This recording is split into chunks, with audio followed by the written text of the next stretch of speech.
Welcome to the Ultimate Gamer Podcast, a show that features conversations with the trailblazers, thought leaders, decision makers, and investors who are defining the gaming and esports space.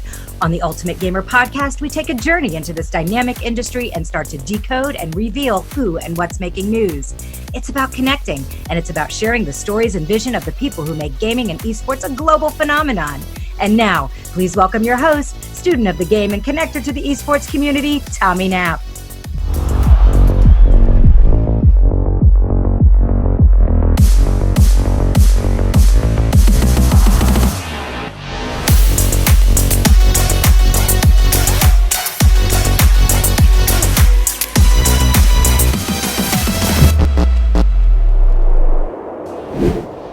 What's up, everyone? I'm Tommy Knapp, and this is an all-new episode of the All About the Game podcast presented by the Ultimate Gamer.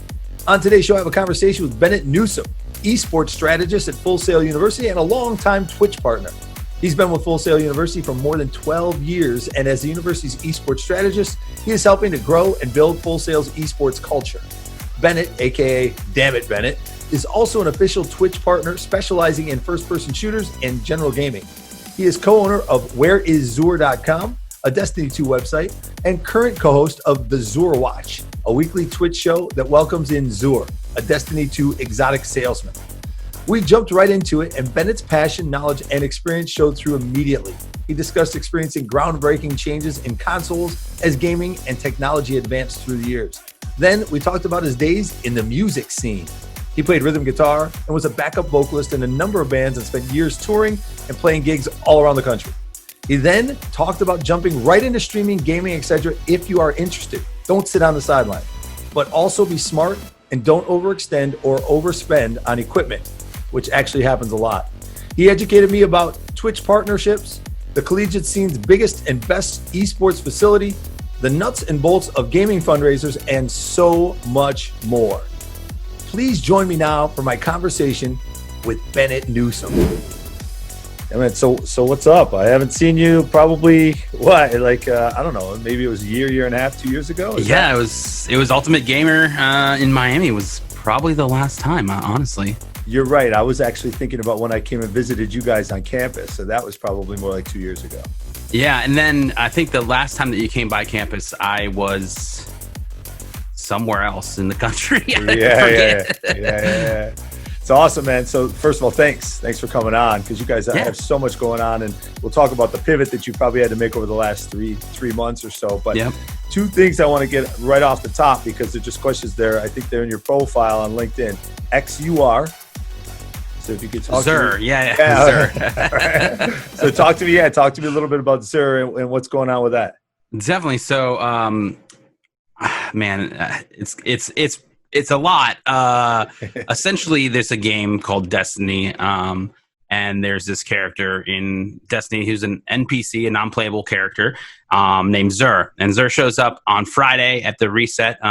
If you're familiar with Destiny, the game has a reset every day where new items appear and things like that.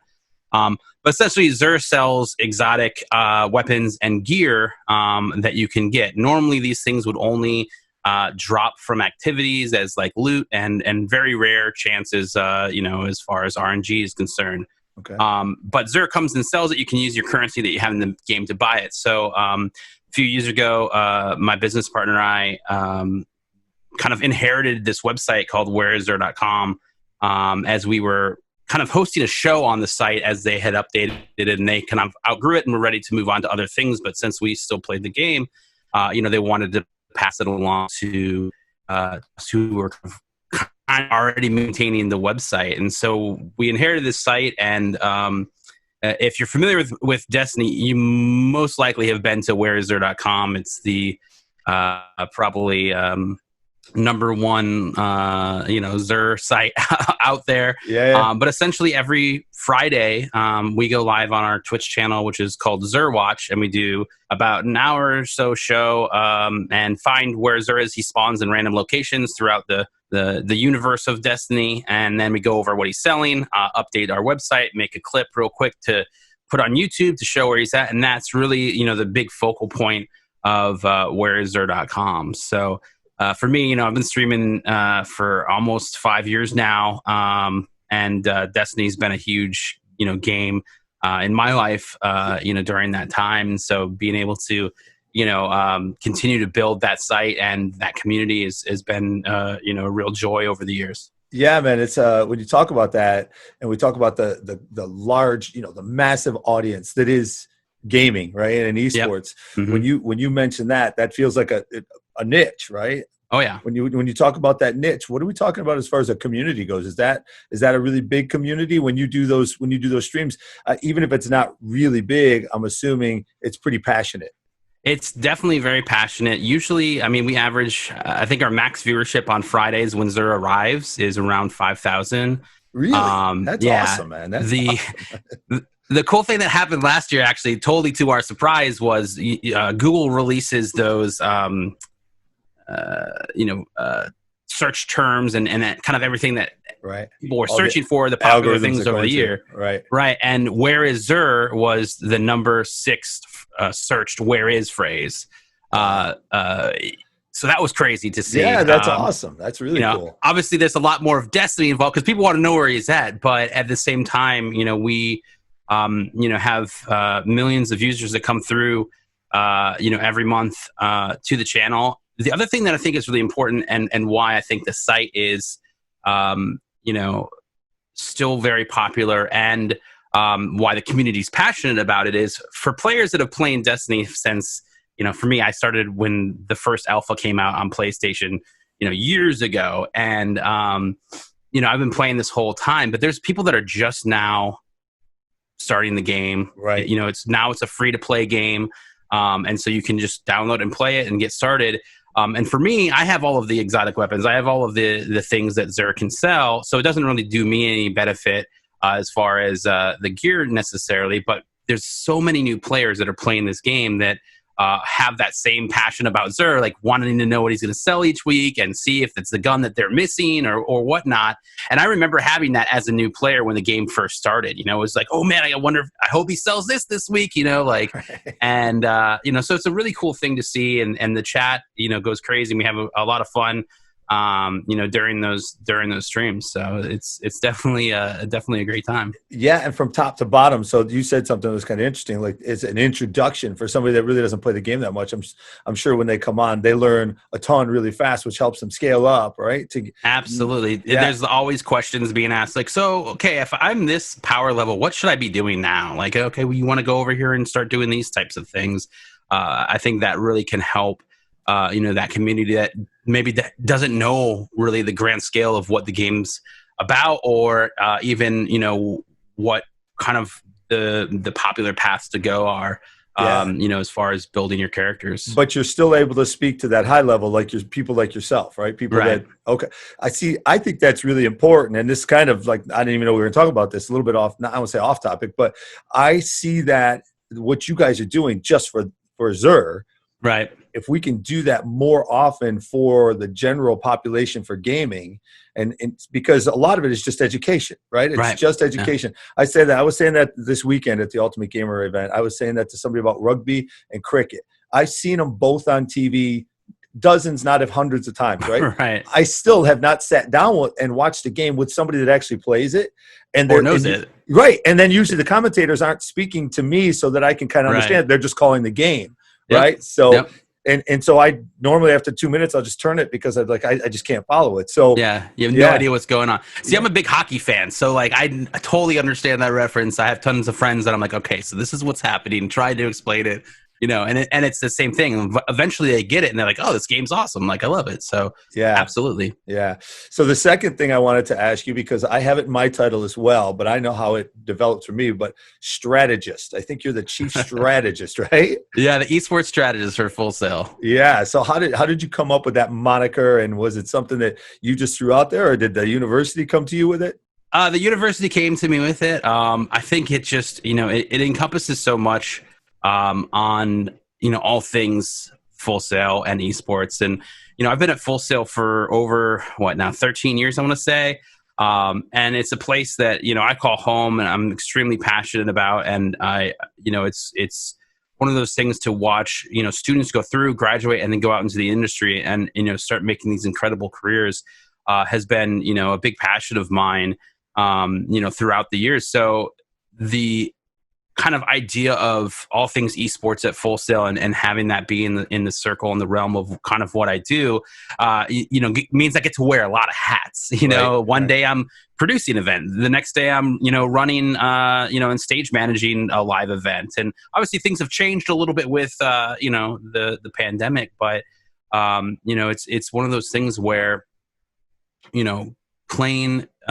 games and streaming and just being passionate about this industry really led to this type of career for me, and that was something that I didn't expect or know was going to happen. But when the opportunity came to say, hey, this is something that we're interested in you for this, and would you be interested? It's like a no-brainer for me. It's like, absolutely, this is like a dream come true. So yeah. Well, I want to spend the bulk of our conversation talking about that and your 13 years of Full Sail, but I like to usually start at the beginning, right? I like to go back to the origin story, and because it's always interesting to see how people first got involved, if they were big gamers when they were growing up as kids. And so tell us, obviously we're not going to go through the full life of Bennett and what he's done in his career, but if you can give us like kind of maybe the high points, and that'll lead us into Full Sail. And as you're doing it, maybe talk about your streaming and Twitch a little bit as well. For sure. So I've always been a gamer. It's something that, my parents had an Atari when I was a kid, and that was really the first experience I got of gaming at all. My sister and I would play that, and thought it was the coolest thing in the world. And then obviously you graduate to like an NES, and throughout the years, I think probably one of my favorite memories as far as gaming was concerned as a child, one Christmas my parents bought me the Sega 32X. So I had the Sega, but then you put the thing on top of it, and now it's 32 pixels instead of or 32 bits instead of 16, and it was crazy. I thought it was the greatest thing in the world. And I remember playing Doom, and there was a game called Virtual Racing, which was like, it was polygons that looked like race cars. I mean, at the time, I thought it was groundbreaking graphics, But I just remember playing that with my dad all the time, and having such a fun time, just doing that. And obviously over the years, you continue to graduate, and we lived in an interesting time where we really saw that technology grow. If you think about just the leaps and bounds that the industry went through with each new iteration of consoles, you were seeing, groundbreaking things happen. And, I think kids today have it a little nice because they already have these insane graphics and the games are really in depth. So spoiled, man. They're so spoiled. Right? But, it's really cool to have been part of the generation that got to see that happen. And so as I've grown up, I've always been a gamer. It was a huge passion of mine. But then something else took over for me, and that was music. And so I played music, play guitar, and sang like harmonies in all of the bands that I had been in over the course of like 20 years or something like that. It had some mild success. Nothing, we weren't on MTV or anything necessarily like that, but did a lot of touring. What was the name of your band? There was quite a few. So there was one called In Violent Times, another band called Crisis in Hollywood. Playing in a band called The Passenger, nice. And then a bunch more prior to that. And what did you play, man? Did you play lead or did you play bass? Or I played rhythm guitar, yeah. Oh, rhythm guitar, Mm-hmm. Very cool. And then did like backup vocals. You're probably gonna, I don't know if you're gonna hate me for this or not, but ZZ Top, bro, you could totally be. Yeah, I know, right? Right.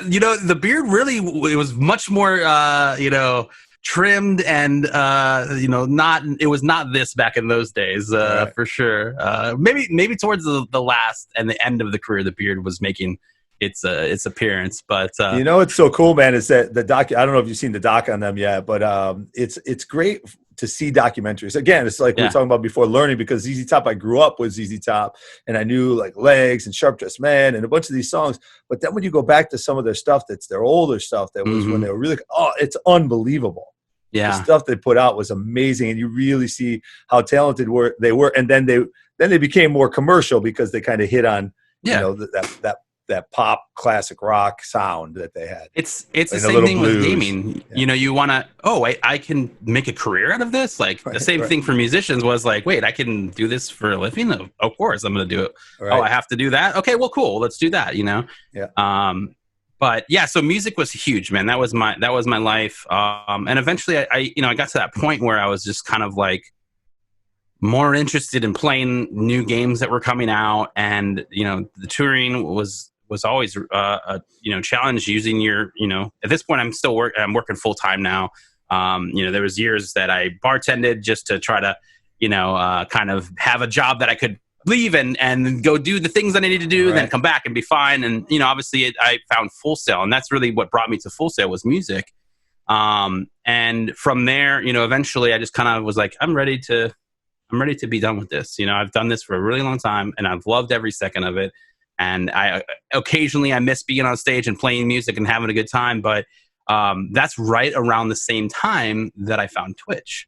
And, I was really like focused and kind of take it over by like what was happening on Twitch. And I was like, I want to try this. This looks great. And I just did it. I just started streaming, and at that time I was like off my PlayStation. You could like connect your PlayStation to Twitch and then go live. And I got a feel for it and taste for it, and started to invest in building that out. And it was great. Man, such a great point, right? What you just said is such a great point. And it's just do it, right? And you said it in two phrases. You said, first of all, I just did it. I want to see what it was. I just did it. And then I started to get a taste and a feel for it. And then you probably got better and better and better at your craft. But so many people wait on the sidelines and they don't jump in. You just got to jump in sometimes and then figure it out. The other thing I see a lot is where people invest too soon. Where like, in order to do this, I need like a $3,000 computer and really nice camera, blah, blah, blah, all these things. And like, then they do it and they're like, wow, this sucks. I hate this. Like, and they just spend all this money. Tough, bro. Yeah, it's not, there's a lot of time that you're talking to yourself, like, and no one's responding. So it's one of those things where, I always recommend, just start, you have the tool already. You have a console, you have a PC, whatever it is. Just start doing it and see what happens. You're either going to love it or you're going to hate it. And you'll know almost immediately if you hate it. Right. And go from there. And that's always been, kind of my approach to it. And obviously there's ups and downs, games come and you build a community in one game, then you're ready to move on to another. And your fan base is like, nah, we're going to stay in this game. And then you have to kind of start over. So there's a lot of challenges that come with, streaming and building that community, online. And obviously you have your people that are supporting you no matter what. And that's really, an inspiring thing to see is people, hey, I'm here, I'm hanging out with you. Like that's what this is about. And that's really cool. So the streaming world is absolutely a wonderful place, and obviously going through some challenges right now, but I'm hopeful for the future of gaming and streaming and Twitch and other platforms. Yeah, talk to me a little bit about becoming a partner. What does it take to become a Twitch partner? So it's a journey, man. Obviously all of those ups and downs, they've made it a lot easier than what it used to be. Some of the broadcasters that I look up to had such an incredible journey to get to the partnership requirement. And back in those days, it was like, oh, maybe it's 100 concurrent viewers, or maybe it's like 100 subs, or maybe it's like this or that. It might have changed on a daily basis kind of thing. I think it did. I really think it changed on who you were and what and all of those things. So it was different. And then when Twitch announced the affiliate program, I think that really changed everything. Do you remember what year that was? That would have been, I want to say it was 2017. Okay, so only 4 or 5 years ago. Okay. Yep. Yeah, no, maybe later. Maybe 18, 19. I forget, honestly. Okay. But when they announced that and that happened, that was a huge kind of turning point, because everybody could then get a sub button as long as you met some requirements, which weren't too challenging. It's something like 50 follows, maybe like 8 streams on at least 8 different days, and then something like 12 hours of stream time. Right. over the course of 30 days. And then becoming a partner, why do you want to become a partner? Is it what opens up for you? The opportunity to make money, or just why do you want to be a partner in Twitch? Well, initially, yeah, that was how it was. You couldn't Right. get a sub button until you were a partner. Okay. And then the affiliate program changed all of that and kind of blurred the lines a little bit. But obviously, there's a lot of other recognition that comes with being a partner, a lot of other opportunities that open the doors for you as a broadcaster when you become a partner. And so becoming a partner, you have to have, they basically created this achievement system, kind of like Xbox or PlayStation, where to become a partner, you have to have a minimum or an average viewership of 75 viewers over the course of 30 days. Then it's a total of 25 hours streamed, and those streams have to have happened on 12 separate days. Okay. And if you meet all of those, then you can submit your partnership application. It doesn't mean that it's going to be approved, but that's the path, what they call the path to partner. Okay. And so once that unlocks and you become partner, you get the verified badge. That's like the main thing that people see, is that you have the check mark next to your name on Twitch. But the other thing it opens up is, and again, Twitch has really kind of blurred the lines between some of these things, because with the affiliate program, there are emotes now as well. And there's more than just one. I think you could get up to 4 or 6, something like that, in the affiliate program. But as a Twitch partner, your emote slots unlock based on subs. So the more subs that you have, the more emotes you're going to unlock for your channel. And so as you continue to gain subs and do all of that, you unlock all of these different things. As well, there's a ton of other things that being a partner brings you. From encoding. So if you're watching a stream and it starts to buffer, you could go down to the little gear and click the kind of the encoding settings and change how you're watching that video. And that's a big deal, because if you're an affiliate and you don't have encoding settings right now, which they have some for affiliates, but if you're streaming at 1080 at 60 frames a second and I don't have great internet, I may not be able to actually watch your stream just because it buffers the whole time, right? And so having encoding settings, I could drop that down to 720 and 30 frames a second, and it's better for my internet, and I can watch your stream smoothly. So that's kind of one of those things that not everybody always talks about, as a partner, that is a benefit, but it's a huge benefit to have those things, because you can get out to a larger audience and not cut somebody off. Someone that lives in a different country, their internet may be, completely different than what you would have here. So that's a pretty big deal. That's pretty cool. Is that viewer enabled? Is that so? Like, yep. Okay, so the viewer actually handles that. So yeah, if you go to any stream on Twitch, most likely any stream, you'll see that there's a little gear down by the clip button when you mouse over the video, and if you click that, it'll have some different settings. But one of them is how you're watching, the encoding settings of how you're watching the video. And you can change that. Obviously, hike it up all the way to the top quality or go down to the lowest. Based on what you have available. Hey, man, What is your thoughts about Mixer's announcement yesterday? Man, it's unfortunate, really. I think about how, when Mixer came about, moving and rebranding from Beam, which it was originally as kind of the competition. I had really high hopes. I have a lot of friends that stream on Mixer and that left Twitch, that were discouraged about their growth on Twitch and have moved over to platforms like Mixer and found success, got partnered, and had a really great community there. And so I'm definitely hurting and feeling for all those streamers that just kind of got the rug ripped out from under them without any warning, Right. And obviously there's apparently last night there was some sort of town hall with all of the partners that they walked them through, hey, this is how it will work if you go to Facebook Gaming. And it's great that Facebook is like offering to continue partnerships with the Mixer partners. But I know me, thinking, hey, I didn't sign up for that. You know what I mean? Like, I didn't sign up. I came to Mixer. I didn't go to Facebook, you know, and nothing against Facebook. I think they're, you know, trying to do something, you know, great over there. And again, I have friends that are over there that are partners and are doing well. It's a really like, wait, what? You know, and I knew that they were having problems. I had heard some rumblings that things weren't going, you think it was a matter of them going, even though it's Microsoft, you know, you think about that, even with a company that large and has that much bandwidth, they went too big too fast. Like they, you know, bringing in and spending the kind of money they did. And maybe they thought the conversion was going to be, there's going to be a lot more, you know, conversion, a lot more people jumping over from Twitch. And maybe it didn't happen at the rate that they thought it was going to, you know, cause it's only been like a year or two.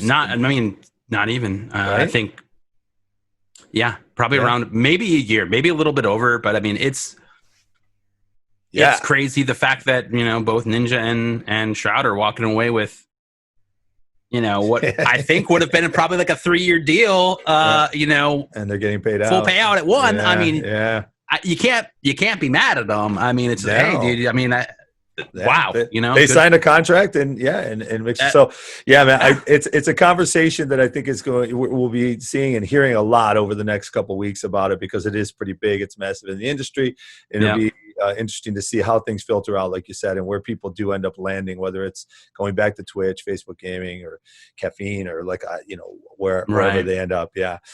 So you go ahead.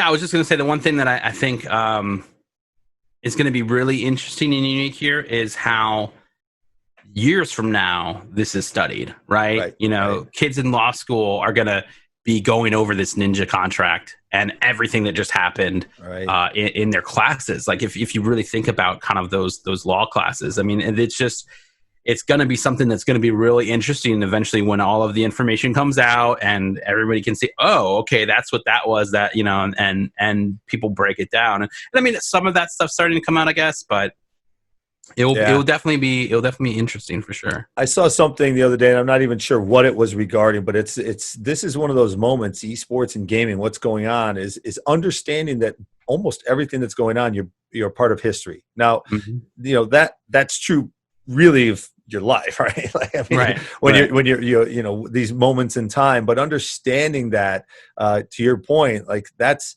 a historical announcement yesterday that will be studied for years to come. What not to do and what went wrong. So let's jump into, because I hadn't even thought we were going to talk about that, but it's just so topical, right? It absolutely happened, you know. And we're talking about streaming and everything. So Full Sail, man. So now you end up at Full Sail, and one of the things I wanted to ask you, because you've been there for 13 years, but when you got there, the esports program didn't exist. So what? Correct. Well, so what happened? Who on campus kind of led that charge? Let's get into gaming and esports. We're doing so much in the gaming industry, and maybe talk about what Full Sail does, because you're very unique as far as the university goes, and then just that history of where you guys started, you know, to where we are today, and then we'll get into a lot of the things that you guys are doing today, because it's unbelievable the stuff you guys are doing over there. Yeah, it is pretty crazy. So I think kind of looking at what Full Sail does is really important in this conversation, and for those that don't know, it's an entertainment, media, and arts university, and we specialize in degree programs like computer animation and game design, recording arts, show production, sports casting, you know, all of these different types of areas that, you know, most people wouldn't call traditional, or at least years ago wouldn't be traditional. I feel like it's definitely kind of more traditional these days, but you know, Full Sail's always been that area where you're learning something to go out and be part of you know, different industries.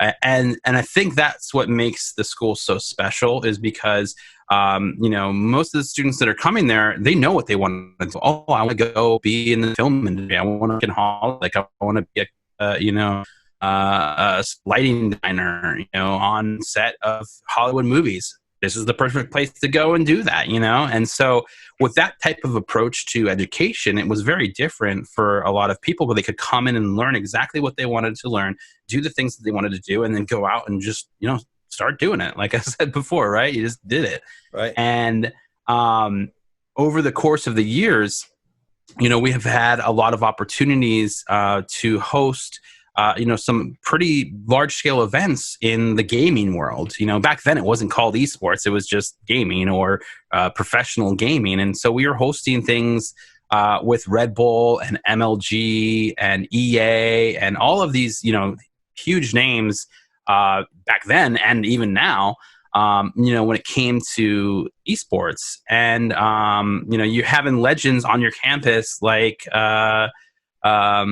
Ninja and, all these other guys, Matt from 100 Thieves, like Nate Shot was, there. Hex was there, so all these people. And competing, not going to the university, but competing. Yep. Okay. Mm-hmm. Yep. And so we were hosting these large events, and this was probably like 2012-ish is when it really started kicking off for those types of events. And I think it just fits so well because that's the people that put on those productions. Those are our graduates, right? And so we really listened to, our grads and kind of said, hey, this is where we see a lot of you going. And I always kind of refer to it, if you remember back when like the social media boom happened, right? There was a time when you told someone that you were a social media manager, they would laugh at you. They would say, that's silly. You don't need that. Like, that's dumb. It's social media, whatever. But now like these Fortune 500s companies cannot run, or exist without someone running their communications and social media. Right. And so I think that was a huge industry where all of these careers and jobs were just kind of spawned overnight. And esports kind of has had the same type of glow up where you see a lot more people finding careers in these areas. And it's the same kind of reference to like sports as a kid, like, oh, I wanted to be Joe Montana. But then I realized that, hey, maybe not that great at football, but what could I do to still work in the football industry? I could go to work for the league or the team or, do all of these range of things that those teams need to exist and to operate. And esports is exactly the same way. Where there are so many different positions inside of the organizations, as well as the leagues, and then obviously, the gaming side of things, where the companies that you're building the games and working for and working on their esports side of things. So there's all of these kind of areas that start to fit together. And I think, the real unique thing about Full Sail is that all of those degrees that we offer, they all tie into this industry in some way, shape, or form.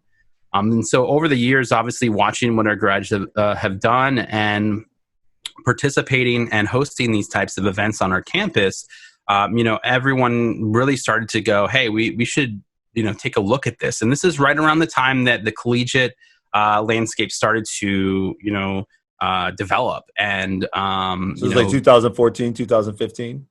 This is probably end of 2017. Okay, so number of schools have provided scholarships, and some of these organizations like NACE have come in and TESPA. Correct. Right. Yep. So NACE was a big one for us. We started paying attention. We formed our first team, and then really started to dedicate, time. And then fast forward to last year, where we invested. All that money, $6 million into building the Fortress, which is the largest esports arena on any college campus in the country. And tell us a little bit about the Fortress, because it is amazing. And you guys just opened it. You launched last year, right? Correct. May of last year. It's over 11,000 square feet. It's the technology inside of the Fortress is incredible. From all of the LED product that's in there, just to the technology and the audio and video rooms, just making everything run. So it's quite a facility. And the really cool thing about this, and I think a lot of when it first was announced, like why would you do this? And again, it goes back to those students that are graduating and going out into working to these crazy events, is that an esports event is just like anything else. It's a production.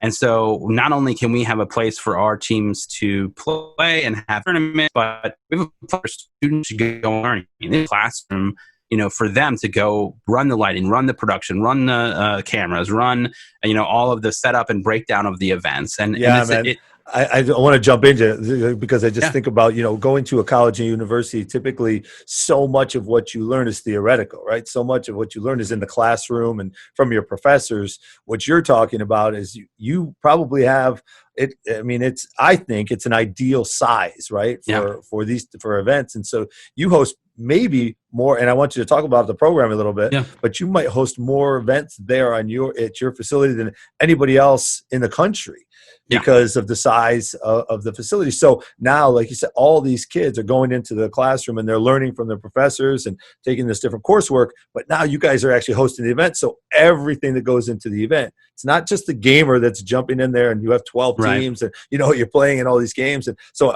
each one of those teams must play there, but it's all these. So you have sales and marketing because you're bringing in the events, right? And you're talking about, I don't know if you ticket any of these events, but talk about some of the programming there in the Fortress. Yeah, absolutely. So we've done quite a few things. Obviously, because of the pandemic, that stopped. But we're definitely excited and hopeful that we'll be able to come back soon and continue to have great events like we have before. But we've done a ton of internal events from the grand opening, where we were hosting our 10th Hall of Fame, which is kind of like an induction ceremony for graduates that have gone off and done incredible things over the course, after at least minimum 10 years since they've graduated, they've, kind of changed the industry in really positive ways. But more importantly, they've come back to Full Sail to reinvest their time with our students, giving lectures, going through labs with them, just doing different things. And when someone qualifies in those marks, they have a possibility of being inducted into our Hall of Fame. So this was our 10th Hall of Fame, our 60th inductee, and also the grand opening of the Fortress. And we held an event called the Fortress 40, which was a fortnight tournament. And we had 10 graduates play, 10 students play, 10 faculty or staff members play, and then 10 industry streamers or celebrities play. And so we had a ton of people come into the Fortress and just had this huge battle royale. And it was absolutely fantastic, what happened there. And, that was really the kind of the kickoff event. And that was just an internal thing. Since then, we've done things with Red Bull. We kicked off the Red Bull Conquest. Obviously, one of the other really big ones was the NBA 2K League's ticket event, which is kind of their mid-season, tournament was held there. And that was a fantastic event. That was actually almost a year ago now, because it was around the same time that E3 was going on as when that was happening. We've hosted a collegiate championship for Hearthstone with Blizzard in the Fortress. Done things with the Tampa Bay Lightning and Rare Drop for the NHL Shell Challenge at the Fortress. So we've done all of these incredible events with a lot of great partners, and really kind of have had an opportunity to explore all these different areas of esports, not just one single thing. It's not just like we're doing Overwatch only and that's it. We've had the opportunity to kind of, spread it around a little bit. And obviously working with, the Florida Mayhem and doing other events with them as well, have been really helpful, but also great opportunities for, our students to get involved in these events. Every one of those events have had students working on the event with the crew in all aspects of, the production, of those things. So it really makes for a great time, especially if you're passionate and interested in these industries, to get involved and have these opportunities. Obviously, one thing, and I would hate if I didn't bring it up, is we have such a great relationship with the WWE. They film every week on our campus the NXT series in our other venue on campus. And this is, one of those great things where students are working on that crew. And imagine being a student at graduation, walking across that stage and being able to have on your resume that you worked this event with Red Bull or NXT and WWE and, all these things. That's a huge opportunity, for our students that they have in front of them to participate and work in these types of events. Yeah, man, it so legitimizes your education, because again, you come out now and you can say you worked with, and those are big brands you're talking about, right? Yep. They're very big. Well, so in a course of a month, you guys are probably activating almost every day of the week. It sounds like, from the things you're doing on campus and all the teams you have, and then all these outside events that are coming in. And it has taken a little bit of a hiatus, but I'm wondering, with the NBA itself, and we're still, I think, up in the air. I haven't read anything in the last 48 hours, but the NBA itself and Major League Baseball talking about hosting all their games in the Orlando area. Mm-hmm. Are you guys finding, because again, your facility is one of those facilities that can, host, it doesn't matter what the title is, right? You can't bring 60,000 people or 20,000 people into your arena, right? But you can bring 500 in, and it's dynamic, right? You can change it around. Right. So have you been fielding those questions as we go back to a new normal or things open up? Are you guys one of those places that maybe we're looking at activating faster than, let's say, maybe an Arlington arena or the stadium out there in Arlington or Vegas? I think there's a lot of questions there for sure. When it comes, no, it's okay. When it comes to like the professional, sports and stuff, I don't think that we're looking necessarily at activating there. Obviously, we're supporting, the community and Orlando, respectively. Like, that's a big part of what we do. I think for us, our goal has always been to try to help support the community, but also, really try to be kind of that center for esports in the Orlando area and in Florida. That's a huge deal. I mean, I think that it's a crazy time right now, but esports has gotten, an adrenaline shot because of this. More people are paying attention. NASCAR was on like Sports Center and ESPN, but it wasn't NASCAR. It was iRacing. Like, you see like scrolling through the TV, you can watch esports on TV. That's a huge deal that was not obviously happening before this. And so I really think that, once professional sports come back and, people go back into their habits, sure, they'll go, but some of them have gotten a taste of it. And some of them are like, whoa, this is actually kind of cool. I like this. And you see this transition happening, that more and more people are paying attention. And I think that has been really something that has changed during this pandemic. Now, for us, we're obviously we are following all CDC guidelines and all of that to protect and make sure that our staff and obviously students are safe. Students currently aren't on campus at all, and there is some staff there, but I think that part of this is that we want to make sure that when it is right to open, that it is safe to open. And I think that, any event that can happen digitally right now is the way to go. And for example, I was actually in there on Saturday. I was in the Fortress, and it was myself. It was the only, quote, talent on set. And then a very small crew was on set while we had a 4-hour block on the GCX charity marathon stream, raising money for St. Jude. And so it was such a good cause. At the end of the day, when the week-long charity stream had ended, and this spread across not only Twitch for a week but also Mixer and Facebook. Right. The total amount raised was over $6 million for St. Jude Children's Research Hospital. So those types of things are really important to happen, and I think that as we continue to move forward, we'll start to see some more events happen like that. But I think safety is still going to be our number one priority and precaution. Yeah, that's critical. That's critical. And I want to know a little bit more about that, because $6 million, that's not easy to do, right? Raising $6 million and doing that online. I think that's something that there's a lot to be learned from the partnerships that you've created, and the ability to then bring money in to support the cause online, because I've been a part of a number of those and not had nearly that amount of success. So I'd like you to talk a little bit about that.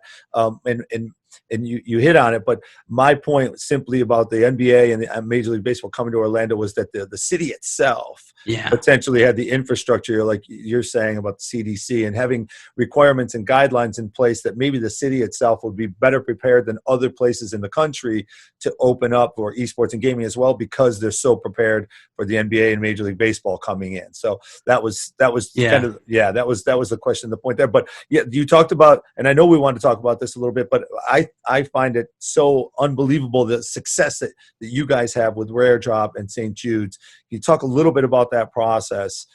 Because I think you guys should provide like that direction for all these other areas that want to do the same thing and raise money for great causes. Absolutely. I mean, and huge shout out to Rare Drop, who's the company that puts on GCX, formerly Guardian Con.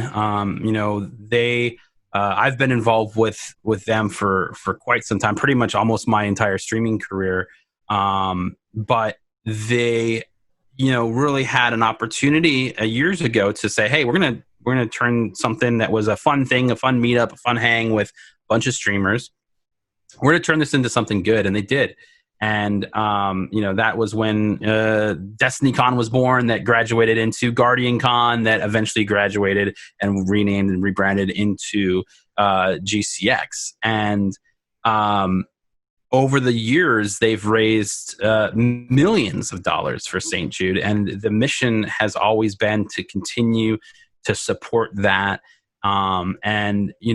After we, obviously my relationship with them, but more importantly, they were looking to, get involved more in esports, and had built relationships through GCX with the Tampa Bay Lightning and other, people. And that's really when the first time that we activated with them was that Tampa Bay Lightning Shell Challenge that we held at the Fortress. And from there, they came in, they saw it, and they're like, we got to do more. Like, this is crazy. This place is awesome. So, we're really happy to be working with them. And, we were honored that we were able to have a 4-hour block and participate in the charity stream. And when you say a 4-hour block, was the event longer than that? And it was just your 4-hour block? So how the GCX charity stream works is basically, for an entire week, the GCX channel is live, and it's made up of 4-hour blocks, different streamers.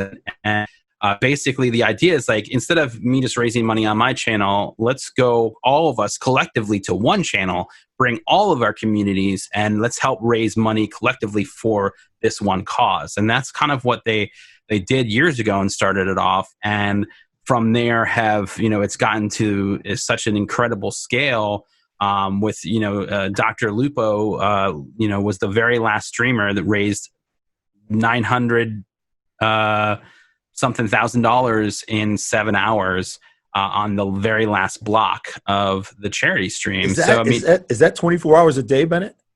So the charity stream would be in 4-hour blocks. So basically, when our block ended after the 4 hours, we got into Discord with the person that was coming up next, and basically as we ended, they started. Right. And so then they had 4 hours, and then they passed it on to the next person, and they passed it on to the next person, and this just kind of went through the whole week. Yeah, man. So there's a lot that goes on just in connecting all the dots there, right? To make sure that it runs smoothly.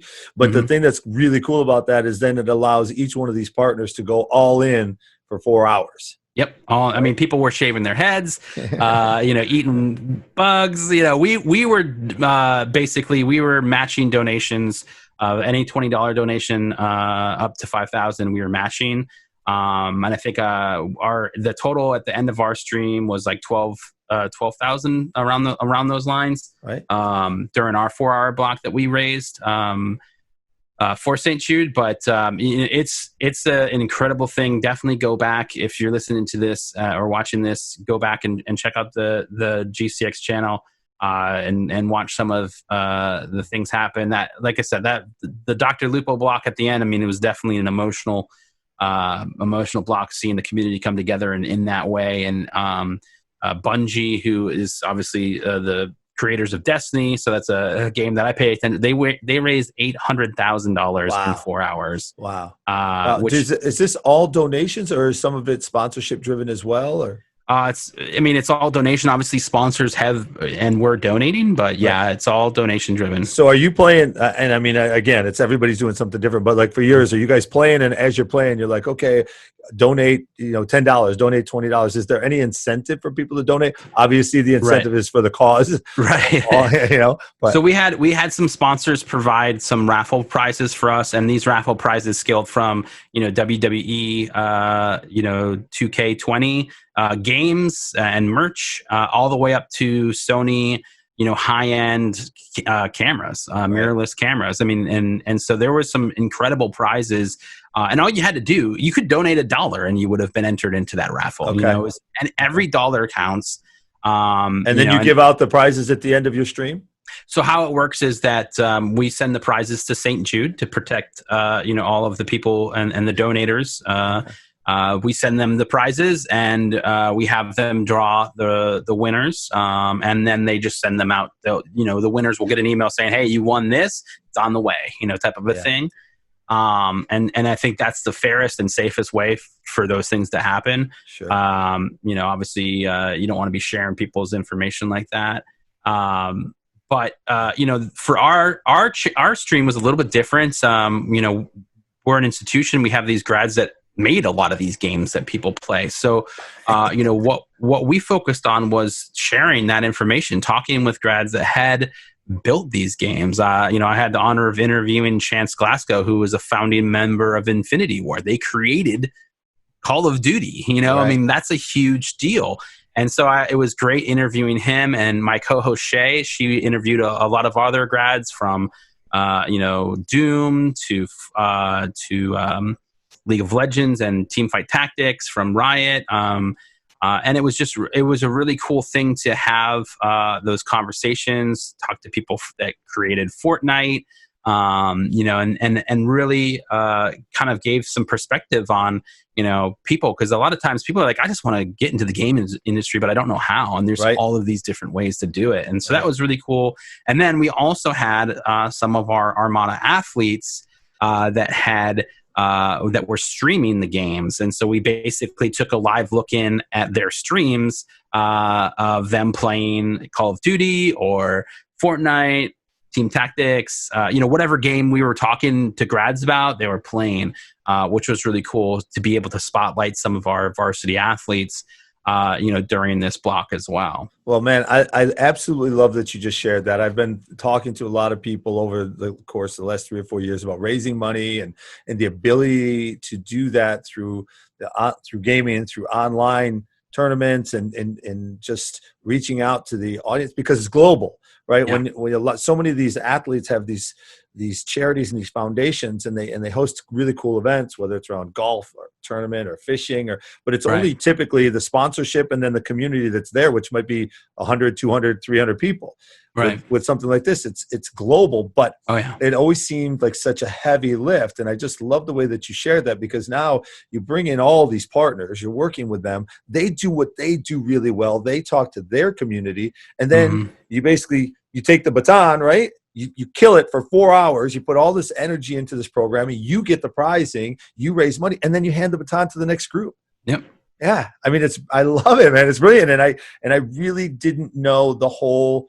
And I know there's more to the model than that, but I didn't know that that's really how the whole thing worked. When a lot of times when you just read Dr. Lupo and Rare Drop raised $6 million, you don't know all the partners that go involved into that. So that's but at the same time, I think the most important thing is that they raised $6 million for the kids of St. Jude.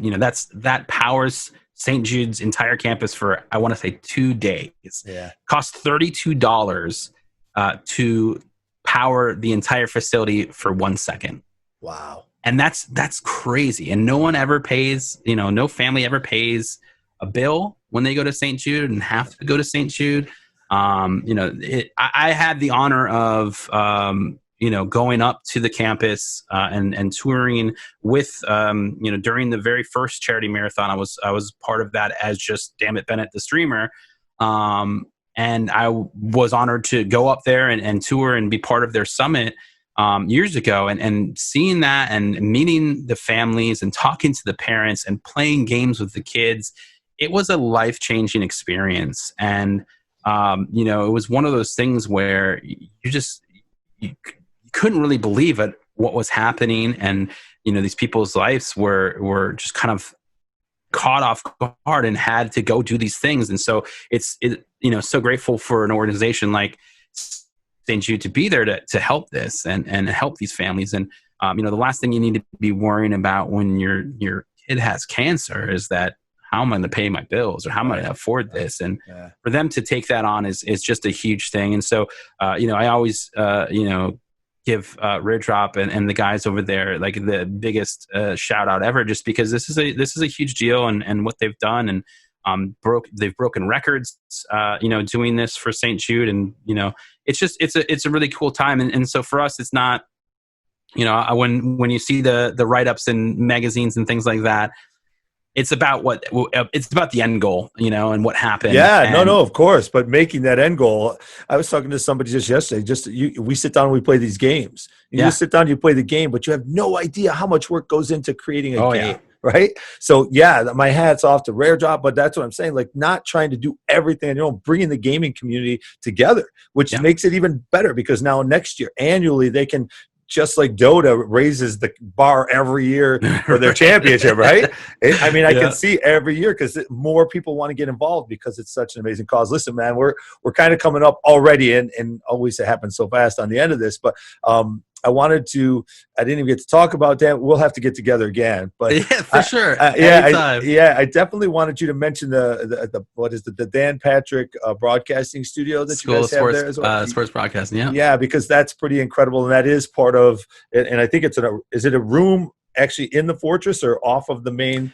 It's connected. So we have several studios that kind of make up an entire block of that building. The Fortress is the one that's on the end, and then the Dan Patrick School of Sportscasting or Broadcasting. And then we have our HD studio, which is on the far end. But they all connect. And that's the really cool thing about it, is students are in there, they're learning, broadcasting and sportscasting. And it's really incredible what they're doing. But because of the location of it, it really works for the Fortress as well. If we need to, like you said earlier, the Fortress is kind of like a black box. You can really set it up however you want. You want to have the Endfire stage? Cool. That's a traditional kind of concert setup, if you will. Boom, we've got it. Or we bring it in the round and we put it right under the the Halo LED ring. And that's really cool. That's like a box. That's like a boxing ring, right? Correct. Yeah. So you kind of have cool. that phase of it too, but depending upon the setup, maybe you want to put your casters in an entirely different studio, and you have the Dan Patrick School of Sportscasting right there to do that. And so we've utilized that space quite a bit, and a lot of the productions with the Fortress. And again, I think it really depends on what you're trying to do. Sometimes it's great to just have your desk there, and then you see everything that's happening in the room. But sometimes it calls for having a separate space where you can go and do other things. But it's another incredible space, on the campus that just really continues to, provide opportunities for students to come. The other thing that's interesting about that too is, we've seen a lot of students that are coming, to go out into the industry of esports after going through that degree program. So it's really exciting and interesting that esports is really starting to kind of spread out and be more common than it was just 5 years ago.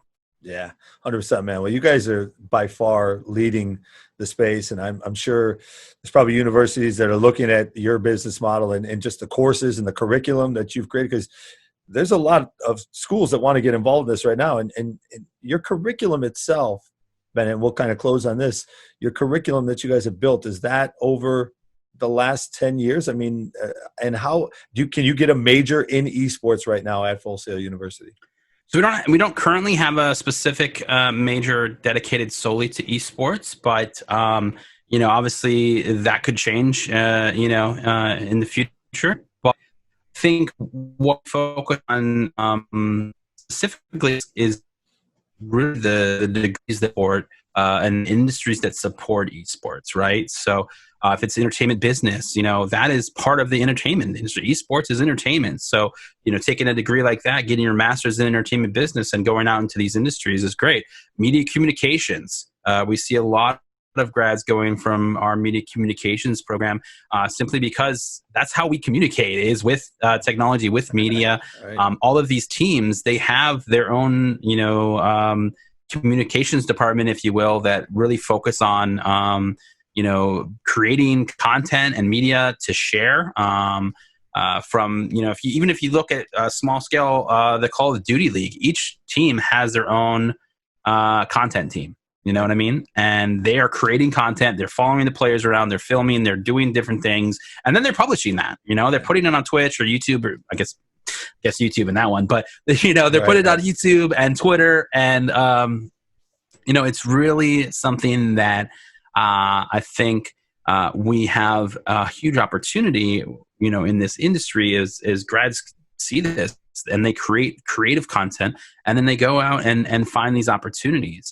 And so for the curriculum side of thing, I think that, if you're passionate about these industries, and you want to, get into a place that is going to help reinforce that, that's definitely where Full Sail's at. And, obviously we want to continue to, elevate and be that center, for esports in Florida. So, we're excited to hopefully, be getting back to the normal that we have all known prior to this soon. But, we want to take our time getting there for sure, obviously. Yeah, man. Well, it's as always, it's an education. It's a lot of fun. But I think we need to do this again, maybe in another month or two, because it's just so much. And hopefully you guys will have students back on campus. And then, maybe you'll be more active there in the fortresses. Are you in the fortress right now? No, this is my house. This is where I stream. All right. Yeah, man, because that looks pretty awesome too. Thank you. Yeah. Well, thank you so much. I really appreciate it. It's been great talking. Absolutely, Tommy. Thank you so much for the time, and I'll be happy to come back anytime. That's the downside of streamers, is we can talk for hours on end, and it just keeps going, right? Yeah, man. I'm gonna have to have my kids talk to you, because I hear my one son on his headphones for 4, 5, 6 hours, and he does. He's got somebody else that he's playing with, but he just never stops. I'm like, man, right. I don't know if he wants to be a streamer. I don't know if I want him to be a streamer, but if somebody threw him behind the mic, I think he could probably do it. Yeah, absolutely. Absolutely. All right, my brother. Thank you so much. All right, man. See you. Peace. Ciao. I'd like to thank Bennett for sharing his time, experience, and knowledge with us today.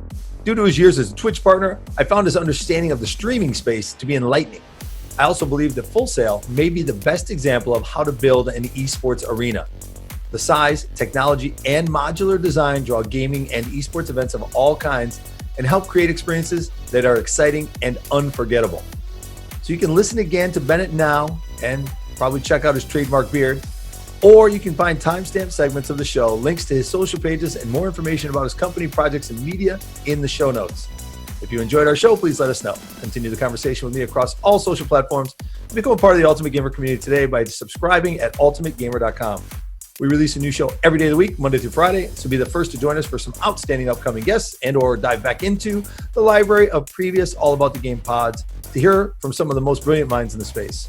Experts like writer-journalist for the Esports Insider and Benzinga, Crystal Mills, former NFL All-Pro and founder of Sports ID, Ryan McNeil, and co-founder and VP of Aftershock Media Group, Amanda Solomon, just to name a few. You can find all of these episodes and more on the Ultimate Gamer website, on Apple Podcasts, Google Play, Stitcher, Spotify, or wherever you listen to your pods. And finally, please like, rate, and review the show. It helps us reach the gaming community to spread the word and share the wisdom of our guests, as well as some of the most thought-provoking stories in the industry. Shout out, as always, to the Ultimate Gamer. I look forward to being with you on the next All About the Game podcast.